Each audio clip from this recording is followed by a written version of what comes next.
task question that we came up with is, and she was going to print this out for us and couldn't get it to work, so I hope you can read my writing. How can we, as students and teachers, increase the visibility of the positive aspects of the Meadow River Valley? And somebody said, well, we don't want to have, that's long, don't put that positive aspects. No, that's what we want to emphasize, we want to bring out, which, you know, like somebody said earlier, the Western End, you know, and given it a bad connotation. We want to come up with our positives, and we have a lot here. So what we did under that we're looking at our students. This red guy is representing everybody. Students, adults, and so forth that will buy into this, and actually what can we do? And we're going to start with the history, because we feel like, you know, you've got to have the history to really know what your capabilities are, what it used to be, and what it can be again. In the past few years when we've been doing projects with the students, we found that they often don't know things about the local communities. Even, you know, this year we had some kids who didn't even realize where Hawk's Nest was located. So for them to buy into wanting to save their community, it helps if they know a little bit about the backgrounds of their communities. So looking at, for example, Clearco, in 1929 they started mining in Clearco.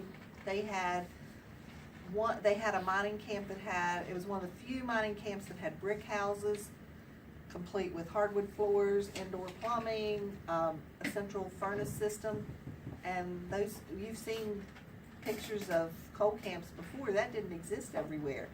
And then if you went to Belburn in the 1920s, those coal camp houses are still being used today. And Quinwood, Westmoreland didn't close their company store until in the 1970s. That was one of the longest lasting company stores in existence. And then of course we go to Meadow River Lumber that worked in, you know, that was in Rainelle from 1906 to 1975. And at one time, it was the largest hardwood sawmill in the world. And at its peak, it had employed 500 workers.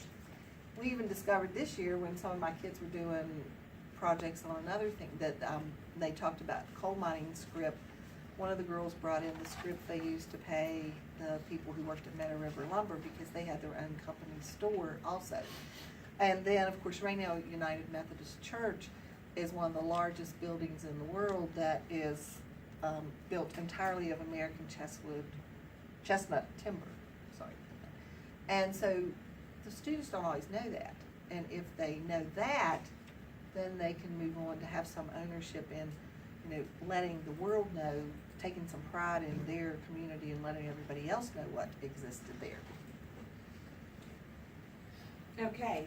And then what we talked about, some of the things that we're coming up with, and I believe we came up with the research, that would be a step that we would take with the students, that we would have to take if we were doing this on our own. So.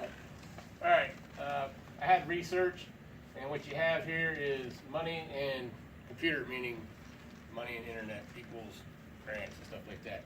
I dug around and found a few really easy grants. Home Depot and Lowe's, both of them give like $5,000 in material and stuff like that, so that'd be a good one. Arts and education, school-based and out-of-school projects. Talking with Mr. Ford today, I think it was very helpful because in ROTC we do service learning projects as part of our curriculum. So, you know, usually we're always like, you know, what are we going to do, what are we going to do? So getting with him will help a lot. FEMA had a pretty good thing on their website. A few of the things: act quickly, effectively plan, and engage the community. Engaging the community probably being the most important. Okay. And in engaging the community, we have the projects that Mr. Ford started with the Meadow River Valley initiative. We need to create some sort of attachment for our next generation so that they want to come back once they have developed their education. And the best way to do that is to make them put their effort into it and create jobs in the process so that they manage to stay. One of the assets that puts all that together is the Meadow River Valley Greenway Trail. Sorry, that is a greenway on where the CSX railroad used to be. That project started before the flood, but the flood washed away one of the trestles, and so now the project is stopped. We have students who need to do volunteer hours. We have clubs in the high school who manage those volunteerings, and Meadow River Valley Initiative needs hands. So if you put all that together, you would end up having students who put their effort into the land, creating an attachment to produce something that is productive for the community, which is a touristic attraction that would bring in services and businesses, creating an opportunity for the FBLA and the FFA to create stores and produce their showcase their abilities and products, which would also give the students the opportunity to get some experience in order to create their own businesses in the future. So all in all, the the Meadow River Valley Trail would be an excellent project where the students could get involved in creating community. So speaking about the trail, we kind of thought about some things that we might be able to do to get the information out to other people. So one of the things that we did, you want to hand those out for me? I created a little brochure on the Meadow River Trail. I just put it together real quick from some news articles and stuff. Some other things that we thought we might be able to do as far as to get the information out there. There is a small city or museum in Rainelle City Hall, which has a lot of different artifacts and stuff that people can come in and look at. We thought we might be able also to get students who maybe have things at home that they could bring in and donate. We thought about also setting up kind of at the trailhead, setting up some signage there that might give some information about, you know, you're looking at this spot and this spot is a point of interest because of, and having maybe some of the shop classes like building construction or others make the signage that would go on the trail. And we also thought about maybe doing some kind of a storefront museum somewhere.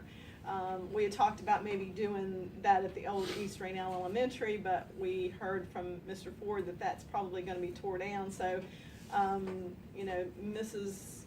Spinks mentioned the Methodist Church being this large structure, which is kind of a museum in itself. Maybe we could find a room there that we could use as a museum on site or something. So there's some options there as to how we could get information out to people in the form of brochures, museum presentation, the trailhead, signage, and that type of thing. All right, so to close it, I will go with. I didn't get mine. I didn't get you mine. Sorry. You forgot mine. I was ready. He's our closer, and I was so closing. he's closing me right out. Well, it always comes down to, sometimes it comes down to money.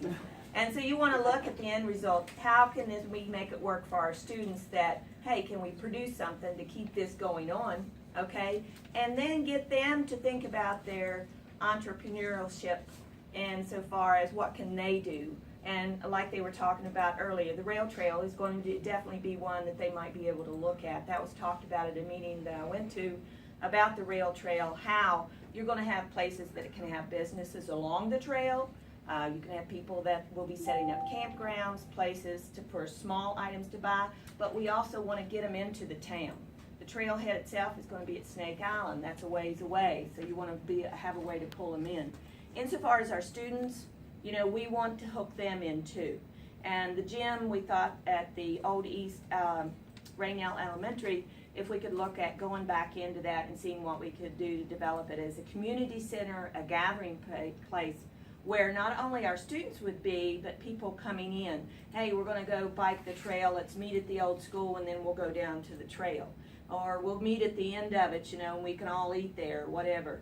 Things like that, looking at ways that can do it. Some of the ways, though, with incorporating with this classroom and what Ms. Leaf has brought to us, were some of the things that we came up with to sell. One thing that we were very excited about is the CNC and developing some ideas for each of the communities in the area, not just Rainelle, but Rupert also. Maybe have the students design some ornaments. They can do the line design and then they'd be cut out by the plasma cutters or the CNC machines.